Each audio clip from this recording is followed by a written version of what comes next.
నమస్తే. నేను ప్రియాంకారావు. రాజమౌళి. ఎస్ఎస్ రాజమౌళి అంటే తెలియని వారుంటారు. అయితే ఆయన తండ్రి గారు విజయేంద్ర ప్రసాద్ గారన్నా కూడా అందరికీ సుపరిచితులే. కానీ రీసెంట్‌గా విజయేంద్ర ప్రసాద్ గారు చేసిన కామెంట్స్ ఏవైతే ఉన్నాయో ఈరోజు చర్చనీయాంశంగా మారాయి. ఎప్పుడూ గూడా ఎలాంటి సోషల్ మీడియాలో గూడా వీళ్ళ కుటుంబానికి సంబంధించి ఎలాంటి విషయాల్ని పంచుకోరు. అందరికీ విజయేంద్ర ప్రసాద్ గారి దగ్గర నుండే తెలుసు. కానీ అంతకుముందు తరం గురించి ఎవరికీ తెలీదు. కానీ ఈరోజు ఆయన తన కుటుంబం గురించి చేసిన కామెంట్స్ అందరినీ ఆశ్చర్యపరిచేలా చేస్తున్నాయి. మరి ఏంటి ఆ కామెంట్స్ మనం ఎలా చూడాలి అనేది తెలుసుకుందాం. మనతో మాట్లాడడానికి ప్రముఖ సోషల్ యాక్టివిస్ట్ కృష్ణకుమారి గారు ఉన్నారు. ఆవిడని అడిగి తెలుసుకుందాం. నమస్కారం మ్యామ్. నమస్తే. మ్యామ్ అంటే విజయేంద్ర ప్రసాద్ గారి దగ్గర నుండే ఆయన కొడుకు రాజమౌళి, తర్వాత తమ్ముడు కొడుకు ఇలా మాత్రమే మనకు తెలుసు. కానీ వాళ్ళ ఫ్యామిలీ బ్యాక్‌గ్రౌండ్ అనేది ఎవరికీ తెలీదు. అప్పట్లో వాళ్ళు ఏం చేసేవారు అనేది కూడా ఎవరికీ తెలీదు. కానీ ఈరోజు ఆయన కుటుంబం చాలా నీచమైంది, ఎన్నో ఘోరాలు చేసింది అని చెప్పేసి విజయేంద్ర గారు చెప్పడం మనం ఎలా చూడాలి? ఎందుకు ఇవన్నీ తోడుకుంటున్నారు? ఇప్పుడు మన దేశంలో హ్మ్. వర్ణ వ్యవస్థ ఉంది. అంటే కుల వ్యవస్థ. అవును. అయితే ఈ కుల వ్యవస్థ చేసే వృత్తి ఆధారంగా వచ్చింది అనేది ఒక వాదన. ఇంకొక వాదన మనువాద సిద్ధాంతం ప్రకారం దేవుడి యొక్క తలలో నుంచి పుట్టిన వాళ్ళు బ్రాహ్మలని, భుజాల్లో నుంచి పుట్టిన వాళ్ళు వైశ్యులు, క్షత్రియులు అని, ఆ తర్వాత పుట్టిన వాళ్ళు కడుపు నుంచి పుట్టిన వాళ్ళని, కాళ్ళ నుంచి పుట్టిన వాళ్ళని, అరికాళ్ళ నుంచి పుట్టిన వాళ్ళని, ఇలా రకరకాలుగా ఈ వర్ణ వ్యవస్థని, కుల వ్యవస్థని ఒక రకంగా గద్దర్ గారు లాంటి వాళ్ళ భాషలో చెప్పాలంటే నిచ్చెన మెట్ల వ్యవస్థని ఏర్పాటైంది. దాని ప్రకారం ఏంటి అంటే ఈ పాదాల నుంచి పుట్టిన వాళ్ళని అస్పృశ్యులు అని, వారు చాలా నీచమైన పనులు చేస్తారు అని, వాళ్ళు చదువుకోవడానికి అర్హులు కాదు అని, వేదాలు లాంటివి వినకూడదు అని, మాట్లాడకూడదు అని, అసలు చదువుకోవడానికి పనికిరారని ఇలా ఉన్నాయి. సరే, ఇది కొన్ని వందల సంవత్సరాల పాటు జరిగింది. ఎప్పుడైతే మనకి ఒక 200-300 సంవత్సరాల నుంచి నాగరికత అభివృద్ధి చెందటం, అలాగే వేరే దేశాల వాళ్ళు మన దేశం మీద దండయాత్రలు చేసి, ముస్లింలు కావచ్చు, ఇరానియన్స్ కావచ్చు, పర్షియన్స్ కావచ్చు, అలాగే ఆ తర్వాత ఆంగ్లేయులు కావచ్చు, అంతకుముందు డచ్ వాళ్ళు కావచ్చు, పోర్చుగీస్ వాళ్ళు కావచ్చు, ఇలా ఎన్నో వేరే దేశాల యొక్క ఆధిపత్యాలకి మన దేశం గురయింది. ఈ గురైన క్రమంలో ఏం జరిగింది అంటే అక్కడి నుంచి ఇక్కడికి అధికారుల పేరుతోనో, లేకపోతే చర్చిలు వచ్చిన కారణంగానో, ముస్లిం మతం వచ్చిన కారణంగానో ఈ వర్ణ వ్యవస్థ ప్రశ్నించబడింది. ఈ ప్రశ్నించబడినప్పుడు అలా ఇంకా మరీ మాట్లాడుకుంటే ఆంగ్లేయులు వచ్చిన తర్వాత ఈ ప్రశ్న ఎక్కువైంది. ఎక్కువ మంది ప్రపంచంలో వేరే దేశాలు వెళ్ళి చదువుకొని రావడం మొదలైంది.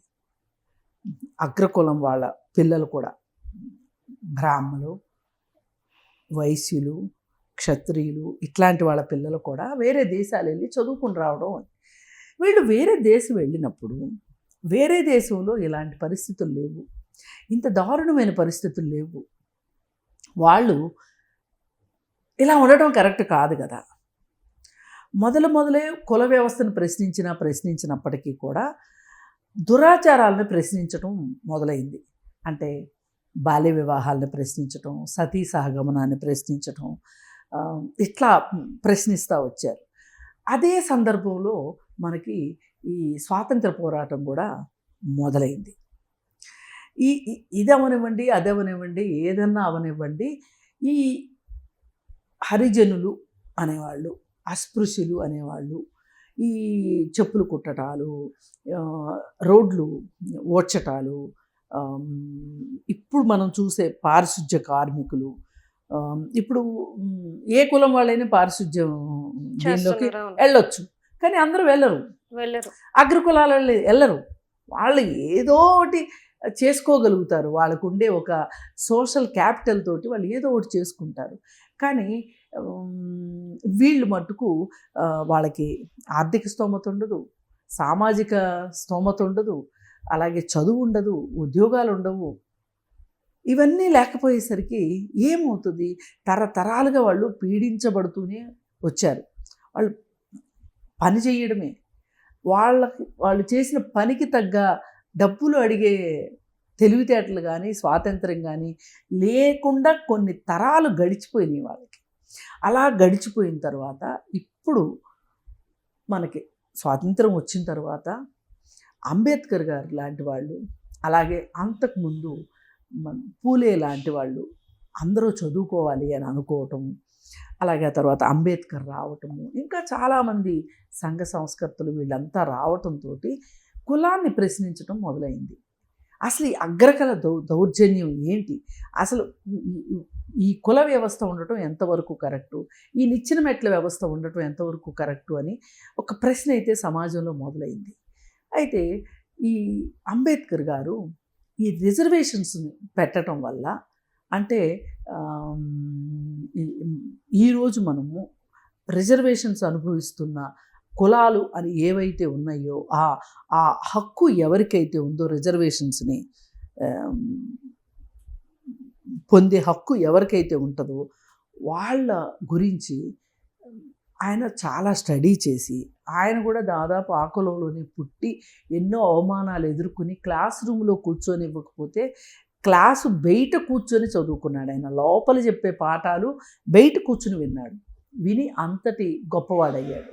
అలాగే గాంధీ గారు వేరే దేశంలో దక్షిణాఫ్రికా వెళ్ళినప్పుడు అక్కడ జాత్యాహంకారం గురించి ఆయనకు మొదటిసారిగా తెలియటం, ఆ తర్వాత ఇండియా వచ్చిన తర్వాత అంటే వీళ్ళందరికీ ఏంటి అంటే ఒక ప్రపంచం చూసిన తర్వాత ఒక జ్ఞానం అనేది వచ్చింది. పై కులాలేంటి, కింద కులాలేంటి. సరే, కింది కులాలు ఉన్నాయి, అణిచివేయబడ్డ కులాలు ఉన్నాయి, వీళ్ళని పైకి తీసుకొచ్చేది ఎట్లా అని రిజర్వేషన్స్ తీసుకొచ్చి షెడ్యూల్డ్ తరగతులు, షెడ్యూల్డ్ కులాలు అని చేర్చి రిజర్వేషన్స్ ఇవన్నీ వచ్చిన తర్వాత వీళ్ళందరూ కూడా, అందరూ కాకపోయినా అందులో కొందరు చదువుకుని పైకొచ్చి ఇవాళ ఒక ఐఏఎస్ ఐపీఎస్ లాంటి వాటిల్లో కావచ్చు, అలాగే రాజకీయాల్లో కావచ్చు, స్కూళ్ళల్లో కావచ్చు, ఇట్లా రకరకాల రిజర్వేషన్స్ పొందటం ద్వారా వాళ్ళని మనం పైకి తీసుకొచ్చాము, కానీ అది మొత్తంగా తీసుకురాల. ఇలా పైకి ఈ రిజర్వేషన్స్ ద్వారా పైకి వచ్చిన వాళ్ళు ఎవరైతే ఉన్నారో, పెద్ద పెద్ద ఉద్యోగస్తులు అయిన వాళ్ళు, వీళ్ళల్లో వాళ్ళు కొంతమంది ఒక సంఘంగా ఏర్పడి అంబేద్కర్ గారి భార్య పేరుతోటి అవార్డ్స్ ఇచ్చే, అంటే ఈ కుల వ్యవస్థకి, వర్ణ వ్యవస్థకి, వీటికి వ్యతిరేకంగా పోరాడుతున్న వాళ్ళు కావచ్చు, అది అగ్రకులాల్లో వాళ్ళు పోరాడినా, అణిచివేయబడ్డ కులాల్లో వాళ్ళు పోరాడిన వాళ్ళు అయినప్పటికీ కూడా ఎవరైనా సరే అలా పోరాడిన వాళ్ళకి కొంతమందికి అవార్డులు ఇచ్చే ఫంక్షన్ ఒకటి జరిగింది ఈ మధ్య. ఆ అవార్డులు ఇచ్చే ఫంక్షన్లో దానికి విశిష్ట అతిథిగా విజయేంద్ర ప్రసాద్ గారిని పిలిచారు. అక్కడ ఆయన మాట్లాడాడనమాట. ఆయన తన కుటుంబం గురించి చెప్పుకున్నాడు.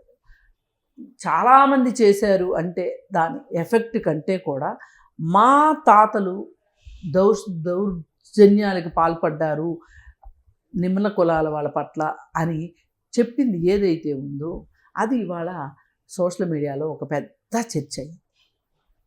ఈ పెద్ద చర్చ ఆయన చాలా భావోద్వేగంతో మాట్లాడారు ఆయన.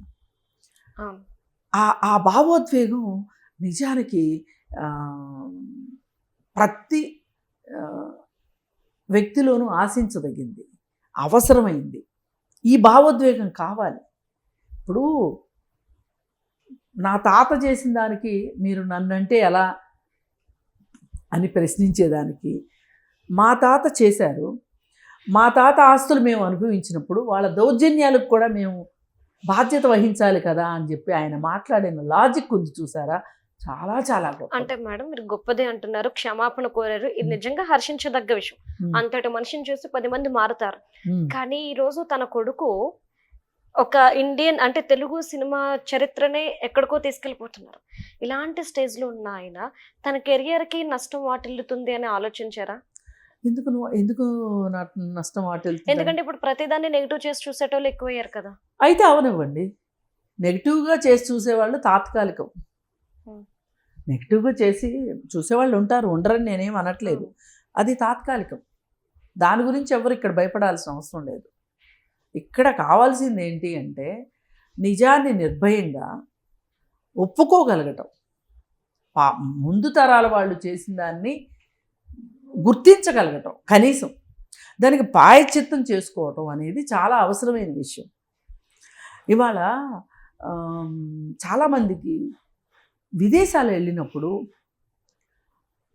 అసలు ఈ అన్టచబిలిటీ అంటే ఏంటి, కుల వివక్ష అంటే ఏంటి అనేది అక్కడికి వెళ్ళిన తర్వాత అర్థమవుతుంది.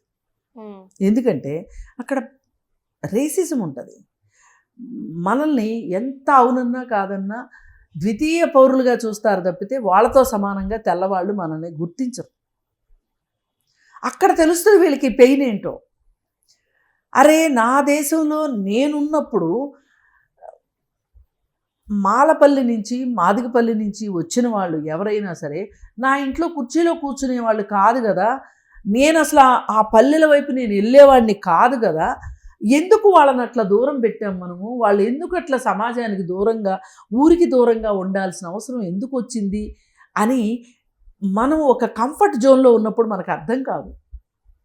ఎప్పుడైతే మనం వేరే ఇంకొక దేశం వెళ్ళిన తర్వాత ఏదో ఒక రూపంలో మీరు తక్కువ వాళ్ళు అని మనం గుర్తించబడినప్పుడు, అవునా నేను కూడా నా దేశంలో ఇలాగే చేశాను కదా అనుకునేవాళ్ళు ఉంటారు.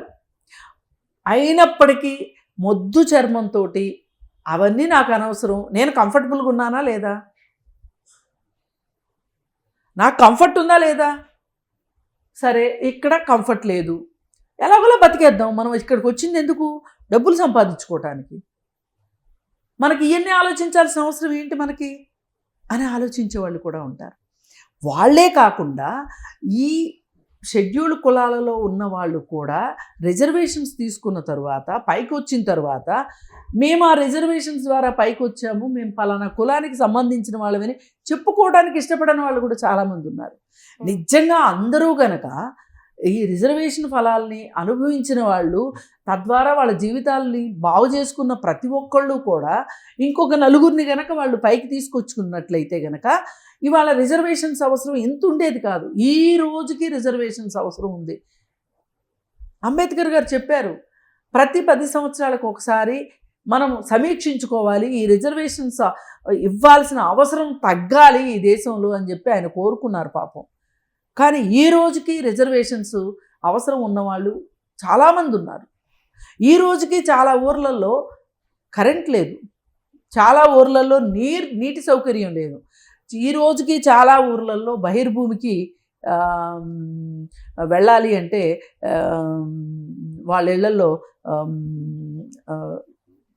ల్యాబొరేటరీ సౌకర్యం ఉన్నవాళ్ళు లేరు. ఇంకా అందరికీ ఇంకా ఈ సౌకర్యాలు అందలేదు. ఈ రోజుకి ఇంకా ఇప్పటికీ నిరక్షరాస్యత ఉంది. ఏ కులాల్లో ఉంది నిరక్షరాస్యత? ఈరోజు ఏదైతే షెడ్యూల్ కులాలుగా చెప్పబడుతున్నామో ఆ కులాల్లోనే నిరక్షరాస్యత ఉంది ఈ రోజుకి. ఇంకా 75-78 సంవత్సరాలు అయిపోయింది మనకు స్వాతంత్రం వచ్చి, ఈ రోజుకి అదే పరిస్థితి ఉంది అంటే ఏమనుకోవాలి? అంటే అధికారం వాళ్ళ చేతిలోకి ఇంకా వెళ్ళలా. అసలు అధికారం అంటే ఏంటో తెలియని వాళ్ళు, అది ఎలా ఉంటుందో చూద్దాం అనుకునే వాళ్ళు ఇంకా చాలామంది ఉన్నారు ఈ దేశంలో. ఈ పరిస్థితుల్లో ఇలాంటి ఒక మాట రావటం విజయేంద్ర ప్రసాద్ గారి దగ్గర నుంచి ఇది చాలా ఆనందదాయకమైన విషయం. ఆయన్ని విశిష్ట అతిథిగా పిలిచినప్పుడు నేను కొంచెం యాక్చువల్గా ఇన్విటేషన్ నాకు కూడా వచ్చింది, నేను వెళ్ళాల్సి ఉండింది. ఆ రోజు ఆరోగ్యం బాగలేక వెళ్ళలేదు. అయితే ఆ రోజు పిలిస్తే ఎందుకబ్బా పిలిచారు అని నేను మనసులో అనుకున్న మాట వాస్తవం. నిర్వాహకులు కూడా నాకు బాగా కావాల్సిన వాళ్ళు. కానీ సరే పిలిచారు అంటే ఏదో రీజన్ ఉంటేనే పిలుస్తారు, లేకపోతే వాళ్ళే అంత అమాయకులు కాదు కదా. కానీ ఈయన వచ్చి ఈ విధమైన మాటలు మాట్లాడటం అనేది నిజంగా ఆయన ఆ విశిష్ట అతిథిగా పిలవటానికి ఆయన పూర్తి అర్హుడు అనిపించింది. పూర్తి అర్హుడు అనిపించింది. ఈ రోజుకి మాలపల్లెలు, మాదగపల్లెలు అని చెప్పి ఊరికి దూరంగా ఉంచి వాళ్ళని ఈ రోజుకి కలుపుకుంటానికి ఇష్టపడకపోవటం, పైగా ఈరోజు ఎవరైనా అగ్రకులం అమ్మాయిలు ఈ షెడ్యూల్డ్ కులాలకి సంబంధించి కానీ బీసీ కులాలకు సంబంధించిన వాళ్ళని కానీ పెళ్ళిళ్ళు చేసుకుంటే వాళ్ళని చంపేసే కాలం ఉంది ఇంకా. అవును. మరి ఇలాంటి సమయంలో విజేంద్ర ప్రసాద్ గారి మాటలు ఎంత అవసరం అండి సమాజానికి.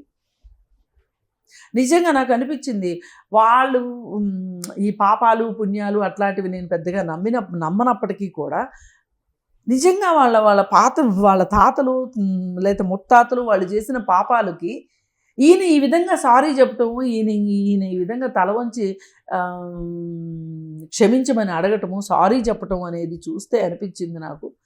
అవన్నీ వాటి పాప పరిహారం కోసమే ఆయన అలా మాట్లాడారేమో అని అనిపించింది. ఇది చాలా మందిలో రావాలి ఈ భావన, ఈ మార్పు రావాలి. వచ్చినప్పుడే మన దేశంలో రిజర్వేషన్స్ ఏదో వాళ్ళకి సౌకర్యం అన్నట్లు ఫీల్ అవుతారు చాలామంది. కాదు, రిజర్వేషన్స్ వాళ్ళ హక్కు, వాళ్ళు అనుభవిస్తున్నారు అని మాట్లాడతారు. రిజర్వేషన్స్ వల్లనే ఇప్పుడు ఎక్కడ దాకా ఎందుకు మెడిసిన్ సీట్లలో రిజర్వేషన్స్ ఉండకూడదు అని మాట్లాడతారు చాలామంది. మార్కులు రానోడు డాక్టర్ అయ్యి రేపు పొద్దున ఏం చేస్తాడు అని అడుగుతారు. కానీ ఇదే మనుషులకి ఒక బుద్ధి జ్ఞానం లేనిది ఏంటి అంటే, ఇప్పుడు డొనేషన్స్ కట్టి డాక్టర్ చదువుతారు కదా, మరి వాళ్ళైతే బాగానే మనుషుల్ని చంపకుండా వైద్యం చేస్తారా? ఈ తర్కమే వాళ్ళ సమాజంలో అవసరం, ఈ ఆలోచన విధానం సమాజంలో అవసరం.